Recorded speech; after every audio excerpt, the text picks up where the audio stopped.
रात उत्तराखंड में बड़ा साइबर अटैक हुआ है।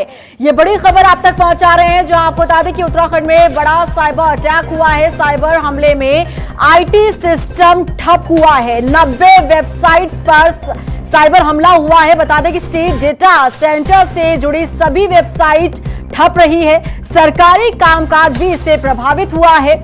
सीएम हेल्पलाइन समेत 90 वेबसाइट्स ठप हुई है। तो वायरस अटैक को पूरी तरह ठीक करने की कोशिश लगातार जारी है। साइबर हमले के कारणों की अब जांच पड़ताल की जाएगी। उसके बाद ही तस्वीरें साफ हो पाएंगी कि आखिर किन कारणों के चलते 90 वेबसाइट जो है वो ठप हो गई है। ये बड़ी खबर इस वक्त की, जहां बता दें स्टेट डेटा सेंटर से जुड़ी सभी वेबसाइट ठप रही और इससे सरकारी कामकाज जो है वो प्रभावित हुआ है। ये बड़ी खबर इस वक्त की आप तक पहुंचा रहे हैं। आपको बता दें कि सीएम हेल्पलाइन समेत 90 वेबसाइट ठप हुई और ऐसे में सरकारी कामकाज काफी प्रभावित हुआ है। उत्तराखंड में बड़ा साइबर अटैक हुआ है। साइबर हमले में आईटी सिस्टम ठप हुआ है। कामकाज काफी ज्यादा प्रभावित हुआ। दरअसल 90 वेबसाइट्स हैं जिस पर साइबर हमला हुआ है। कैसे ये हमला किया गया और क्या कुछ इसके पीछे कारण रहे, इसकी जांच पड़ताल की जाएगी, तभी तस्वीरें साफ हो पाएंगी। लेकिन आपको बता दें कि 90 वेबसाइट्स पूरी तरीके से ठप रही हैं। सीएम हेल्पलाइन समेत 90 वेबसाइट्स ठप हुई हैं। और सीधा रुख कर लेते हैं देहरादून का। मनीष रंगवाल हमारे संवाददाता लाइव जुड़े हुए हैं। मनीष, 90 वेबसाइट्स ठप होना वाकई में बताता है कि किस तरीके से एक बड़ा साइबर अटैक हुआ है। क्या कुछ अपडेट है आपके पास, क्या कुछ पूरी जानकारी?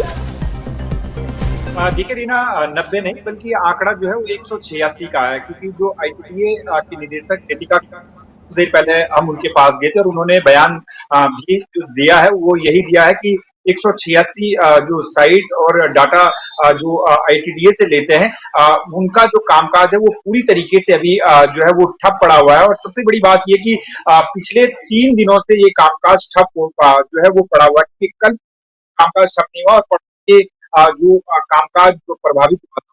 बात यह है कि जो नितिका खंडेवाल कह रही है, जो आईटीडीए की निदेशक है, उनका कहना है कि साइबर हमला नहीं बल्कि एक वायरस आने से जो है वो ये चीज हुई है और जो कामकाज प्रभावित हुआ है, क्योंकि उत्तराखंड शासन में पिछले 3 दिन से जो है वो कामकाज बारह, क्योंकि जो फाइल है जो सचिव तक आगे बढ़ती है वो भी जो है वो आगे नहीं बढ़ पाई। जो फाइलिंग की जो व्यवस्था जिलों तक है, जो ई ऑफिस का कामकाज होता है जिलों तक जो है वो कामकाज भी नहीं हो पा रहा है और 186 जो वेबसाइट हैं जो वो काम नहीं करती और सिस्टम बैठे हैं और जो कुछ प्रमुख को हमने खंगालने की कोशिश की है वो भी नहीं चल पा रही है, क्योंकि अपनी सरकार जो होटल है उस पर जो आम जनता के जो कामकाज होते हैं, यदि अगर उनको बताया जाए तो मूल निवास प्रमाण पत्र, जाति प्रमाण पत्र के साथ साथ जो भी जरूरी कामकाज प्रमाण पत्रों के लिए आम जनता के लिए चाहिए होते हैं, उनको यदि अगर बनाया जाता है तो अपनी सरकार के माध्यम से बनाया जाए। और 3 दिन से जो आम लोग चक्कर काट रहे हैं और आप देख सकते हैं कि यहाँ पर जो ये जैसे हम इस साइट को खोल रहे हैं तो साइट कैंट बी रीच आ रहा है, तो ये साइट यहाँ पर खुल नहीं रही है। पर्यटन विभाग की जो हम साइट खोलने का काम कर रहे हैं वो भी यहाँ पर पूरी तरीके से जो है वो ठप पड़ी हुई है, ये भी जो है वो काम नहीं कर पा रही। और उत्तराखंड पर्यटन विभाग के तहत जो भी कामकाज है वो पूरी तरीके से ठप पड़ा हुआ है। यदि अगर किसी पर्यटक को किसी चीज की जानकारी लेनी है, वो उत्तराखंड आया हुआ है या उत्तराखंड आना चाहता है, तो वो भी अभी जो ये साइट है वो काम नहीं कर रही है। और सबसे बड़ी बात है कि जो सीएम पोर्टल है उत्तराखंड का वो भी काम नहीं कर पा रहा है, क्योंकि सीएम आप देख सकते हैं कि जो सामने कंप्यूटर की साइट है यूके सीएम हेल्पलाइन 1905 की जो साइट है उस पर यदि हम क्लिक करेंगे तो ये भी काम नहीं कर रही है। कोई अपनी शिकायत जो है वो मुख्यमंत्री के समक्ष जो पोर्टल बना हुआ है, मुख्यमंत्री के स्तर से जो शिकायत जो है वो समाधान होता है उस पर शिकायतें करेंगे तो वो भी जो है शिकायतें नहीं हो। तो कुल मिलाकर काफी कामकाज जो है वो प्रभावित हुआ है। तो सीधे तरीके से